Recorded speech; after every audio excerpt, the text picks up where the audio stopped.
주진우의 이슈 해설. 팩트 전달과 보수 진영 논리 전파를 위해 여러분의 구독과 좋아요가 필요합니다. 안녕하세요. 주진우 의원입니다. 오늘은 당원 게시판 말씀을 좀 드리겠습니다. 그동안 저는 이재명 방송 생중계, 또 434억 원 국고 반납, 재판 지연 TF 때문에 좀 바빴고요. 이슈 분산을 원하지 않아서 고발이 조금 늦어지게 됐습니다. 이제 곧 그 형사고발 조치를 하게 될 것이고요. 추경호 원내대표님도 말씀하셨듯이 우리 국민의힘이 똘똘 뭉쳐서 단일 대우로 가는데 이런 조치들이 도움이 됐으면 좋겠습니다. 사건 개요부터 말씀드리겠습니다. 유튜버들이 의혹을 추구하다 보니까 내용을 착각하는 분들이 좀 있습니다. 당원 게시판 글은 크게 세 가지로 분류됩니다. 첫 번째는요, 20대인 당원 임모 씨의 글입니다. 상당히 과격합니다. 대통령 내외는 자살하라, 마음 같아서는 찔러 죽이고 싶다 라고 썼습니다. 이것은 한동훈 및 가족 명의 글과는 전혀 무관합니다. 이 사건이 발생하기도 전에요, 대통령 살해 협박으로 신고가 들어가서 분당경찰서에서 수사하고 있었습니다. 저번 의총에서 당원 게시판 문제를 말씀하신 분들 중에서 자살하라는 것은 너무 심하지 않느냐라고 하신 분도 계신데, 이게 아마 언론 보도가 여러 개 나다 보니까 헷갈리신 것 같아요. 완전히 별개의 사건입니다. 이 임모 씨의 글은 죽이고 싶다는 말이 들어가 있다 보니까요, 대통령 경호상 문제로 경찰이 협박죄로 영장을 받은 다음에 이 당원에 신원을 요청했습니다. 그리고 대통령 경호는 굉장히 중요한 문제이기 때문에 당연히 협조를 했습니다. 두 번째는요, 한동훈 명의의 글이 있습니다. 한동훈 이름으로 되어 있는 글이죠. 160개 정도 되고요. 처음부터 유튜버들이 이것을 문제 삼아 왔고 핵심 쟁점이라고 할 수 있죠. 글 수위는 역시 센데요, 한동훈과 동명이인입니다. 역시 한동훈 대표와 무관하다는 것을 알고 들어주셨으면 합니다. 그 글은요, 김건희 여사는 개목줄 채워서 가둬놔야 돼. 또 대통령을 상대로 비속어를 쓰면서 마누라 단속도 못해서, 이런 글도 있고요. 보수 정권 역사상 이런 미친 영부인이 있었나? 라고 하는 12개 정도가 이와 같이 유사한 수위의 글들입니다. 이 당대표가 대통령 내외를 어떻게 이렇게 욕할 수 있냐고 처음부터 유튜버들이 엄청 떠들었습니다. 사실 뭐 당대표가 실제 이런 글을 썼다면은 정말 큰 정치적 논란이 될 수 있죠. 하지만 이것은 그냥 일반 당원입니다. 1973년생 한동훈은요, 당 게시판에 가입한 적이 없다고 확인이 됐거든요. 글의 내용도 너무 비속어가 많고요. 시기도 법무부 장관 시절 국회에 나왔을 때 글이 올라오고 있어요. 그러니까 한동훈 대표가 무관한 것을 명확히 밝혀졌고, 이 부분은 나중에 수사 결과가 나오더라도 당연히 마찬가지일 겁니다. 이게 왜 중요하냐면요, 한동훈과 이름만 같은 이 일반 당원이 쓴 개목줄, 미친 영부인, 이런 극단적인 글들을 언급하면서 마치 한동훈 대표의 의혹인 것처럼 이어붙이는 것은 명백한 허위사실이거든요. 영상 한번 보시죠. 아마 유튜버가 얼마나 이런 사실을 악용해서 얘기하는지 알 수 있거든요. 헛된 짓거리 내가 하지 말라고 분명히 얘기했는데 또 동훈이 너 혼나야 돼. 너 하여튼 형이 항상 하지 말라는 것만 이렇게 골라서 해. 자, 요거 봐. 건이는 개목줄 채워서 가둬놔야 돼. 자, 떴네.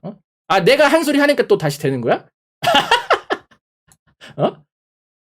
입만 열면 욕이야, 입만 열면. 와, 입이 굉장히 거칩니다. 보수 정권 역사상 이런 미친 영부인이 있었나? 영부인이라 부르고 싶지도 않다. 그냥 무당 같다. 김건희 여사 보고 미친 사람이다. 영부인이라고 부르고 싶지도 않다. 무당 같다. 이게 특히 김건희 여사에 대한 혐오감이 좀 심하네. 특히나. 유튜버가 이 글을 한동훈 대표가 직접 썼다면서 거짓 의혹을 퍼뜨리면서 본인은 구독자가 대폭 늘고 슈퍼챗도 늘었어요. 저는 동기가 아주 악의적이기 때문에 강한 처벌이 이루어질 것이라고 생각합니다. 세 번째는요, 한동훈의 가족과 같은 이름의 글들입니다. 이번 의혹의 핵심은 다들 알고 계시죠? 한동훈과 그 가족이 대통령에 대한 반감으로 극단적인 욕설과 비속어, 패륜적인 언어를 썼으니까 정치적인 책임을 져야 되는 거 아니냐? 이런 지금 의혹을 제기하고 있는 것이죠. 근데 제가 지적하는 부분은 처음 이 의혹을 제기할 때는 한동훈 명의의 그 글을 가지고 시작을 했는데 이제는 그 글이 한동훈 대표와 전혀 무관한 제3의 인물이라는 게 밝혀졌잖아요. 그 점을 고려해야 된다는 것입니다. 결국 저는 문제되는 글에서 한동훈과 동명이인인 이 당원의 글은 제외해야 한다고 생각합니다.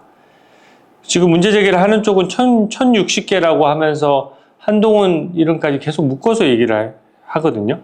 근데 한동훈은 동명이인이니까 이 160개를 제외하고 얘기를 해야죠. 결국 한동훈 가족 명의의 글은 900여 개입니다. 근데 당원 게시판 글은 전체적으로 53만 개 정도에 이르고요. 하루 평균 1000개에서 3000개 정도 글이 쓰이거든요. 그렇게 봤을 때 한동훈 가족 명의 글은 하루에 2건 정도 올라가는 거예요. 평균적으로.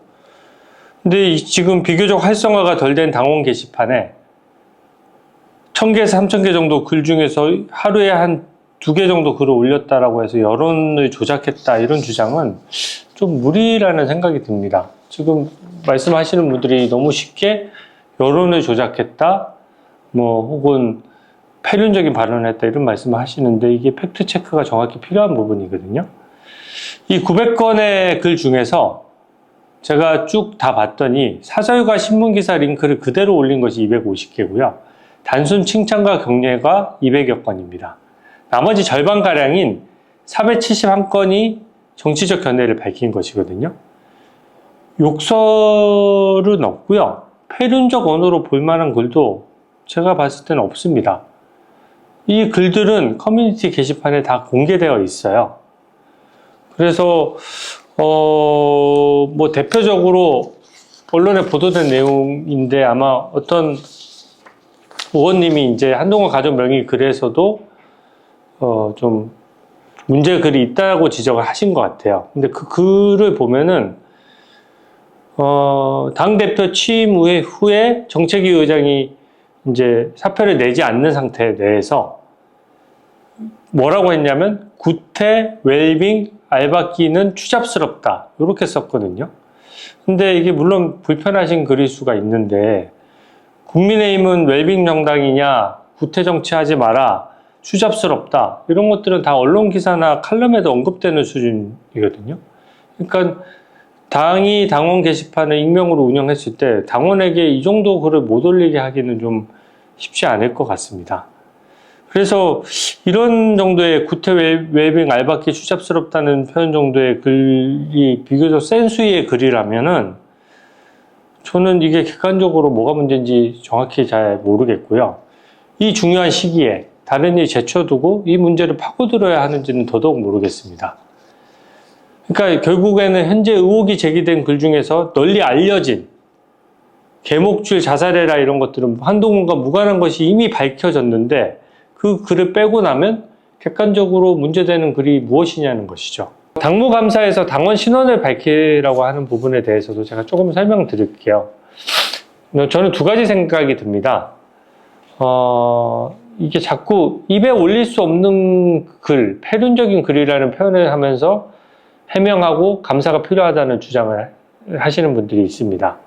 근데 저는 제가 봤을 때는 유튜버가 처음에 제기했던 개목줄 같은 극단적인 글을 말씀하시는 것 같거든요. 근데 그거는 아시다시피 그 시간이 흐르는 사이에 한동훈 대표가 무관한 게 밝혀진 상황이에요. 그렇다면 그게 누구 명의의 무슨 글을 얘기하는지 저는 궁금합니다. 이게 지금 다른 당원이 아니라 만약에 가족 명의의 글이 문제가 된다 그러면 가족 중에 누구 명의의 글이냐 이게 좀 나와야 되거든요. 예를 들어 진은정, 진영구 명의의 글은 100% 신문 사설과 기사거든요. 그러면 다른 가족들 명의 중에서도 이 가족 명의의 글은 한동훈 대표의 가족이 쓴 것으로 보여지는데 이게 이 글이 이래서 문제 아니야? 라는 정도는 나와줘야 되거든요. 근데 지금 다 섞어서 얘기를 하는 거예요. 이미 한동훈 대표가 전혀 무관한 글과 이 가족으로 보이는 동명이인인 글들이 게시판에 올라와 있다는 것과 두 개를 섞어서 얘기하는 것이어서 이거를 좀 과연 무슨 글을 문제 삼는지가 좀 특정이 돼야 될 것 같고요. 저는 그것보다 더 중요한 거는 우리가 당원으로부터 그 개인 신상 정보를 받았잖아요. 주민등록번호라든지 뭐 이런 것들을요. 근데 받을 때 뭐라고 하고 받았냐면 약간에요. 선거권, 피선거권, 당에 참여할 수 있는 권리 등 당원의 권리 제공을 위해서 이 신상을 쓰겠다. 개인정보를 처리하겠다. 이렇게 명시하고 받았습니다. 이거는 개인정보보호법상 취급 동의라고 하는 것인데요. 어떤 사람의 신상을 받을 때는 뭐에 쓰겠다라고 정확히 밝히고 그 범위 밖에서 이 자료를 활용하면 개인정보보호법상 처벌이 되는 것이거든요. 근데 당원은 아시다시피 당비만 내고 당원으로부터 받아가는 게 그러니까 당으로부터 받아가는 게 없습니다. 당원이 자신이 감찰을 받거나 감사를 받기 위해서 내 개인정보를 써도 좋아. 내 개인정보를 활용하는 데 동의한다. 이렇게 한 적이 없는 것이거든요. 그래서 저는 지금 이 시점에서는 어느 글이 구체적으로 문제가 되고 개인정보를 취급동의 범위 밖에서 과연 들여다볼 수 있느냐 이런 고민이 있어야 된다라고 생각합니다. 그래서 저의 이런 해석이 고발장의 근간이 돼서 제출되게 될 겁니다. 이번 주는 아시다시피 정치권에 빅 이벤트들이 몰려있죠. 우원식 국회의장은 벌써부터 순직 해병에 국정조사 특위위원을 선임하겠다라고 하고 있고요. 이화영 부지사의 불법 대북 송금 사건의 항소심 선고도 금요일에 있습니다. 또 김건희 여사 특검법 어떻게든 민주당에서 통과시켜 보려고 호시탐탐 기회를 엿보고 있죠. 저는 이렇게 중요한 시기일수록 단일 대우가 필요하다고 생각합니다. 보수를 지지하는 국민께서 자유우파를 지지하는 국민들께서 우리 국민의힘 108명의 국회의원들을 보시면서 정치적 효능감을 느낄 수 있게 힘을 합쳐야 될 때라는 점을 다시 한번 강조드리고 싶습니다. 저는 이번 주 중에 고발을 할 거거든요. 고발을 한다는 것은 저도 무고죄에 대한 책임을 지고 제가 분석한 내용에 대해서 제가 법적 정치적 책임을 지겠다는 뜻입니다. 오늘 제가 말한 글들은 커뮤니티 게시판에 공개되어 있으니 누구라도 분석할 수 있습니다. 오늘 해설은 이 정도로 마치겠습니다. 감사합니다. 주진우의 이슈 해설